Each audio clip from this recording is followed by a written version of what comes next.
माझं नाव विठ्ठल भगवानराव गजमल, हं. राहणार सेलू, तालुका सेलू, जिल्हा परभणी. हं. हां, मला बऱ्याच वर्षांनी सर्दीचा त्रास होता. हं. हां, सर्दीचा त्रास होता, तर साहेबांची औषधं घेतली होमिओपॅथिकचे. कुठले? बनवास.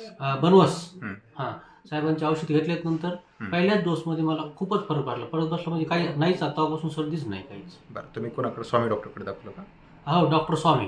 बरं. हो. सर्दीचा त्रास म्हणजे नेमकं काय व्हायचं तुम्हाला? संध्याकाळी 1-2 वाजता किंवा सकाळी 2-3 वाजता नाकाला पाणी येणे आणि खूप शिंका येणे हं. आणि दिवसभर असं नाक असं हे होणे, कोंदणे. हं. हां, त्याच्यानंतर सारख्या शिका चालूच राहणे. हं. हां, खूपच त्रास होता सर्दीचा. किती वर्षापासून होता?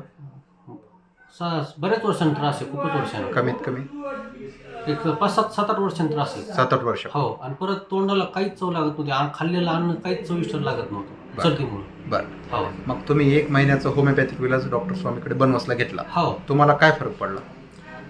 फरक म्हणजे आता साहेबाचा पहिला डोस जे घेतला, तर पहिल्याच डोसमध्ये माझी सर्दीच नाही, तेव्हापासून सर्दीच नाही झाली मला. काहीच हो, काहीच नाही. काहीच नाही. आता सध्या थंडीचे दिवस आहेत आणि कडाक्याची थंडी आहे. अशा थंडीमध्ये तर मला खूपच त्रास होत होता. आता तर विषयच नाही, काहीच नाही. म्हणजे आता झालाच नाही हा हो, सध्याच्या वयात. सर्दीच झाली नाही. किती टक्के कमी आहे? पूर्णच झाल्यासारखा कमी. 100%? हो, 100%च. म्हणजे तुम्ही इथून कमी समाधानी आहेत? 100%. म्हणजे ॲलर्जीला तुम्हाला रिझल्ट भेटला होमिओपॅथीने? एकदम नंबर 1 नंबर आहे. ओके, धन्यवाद. धन्यवाद.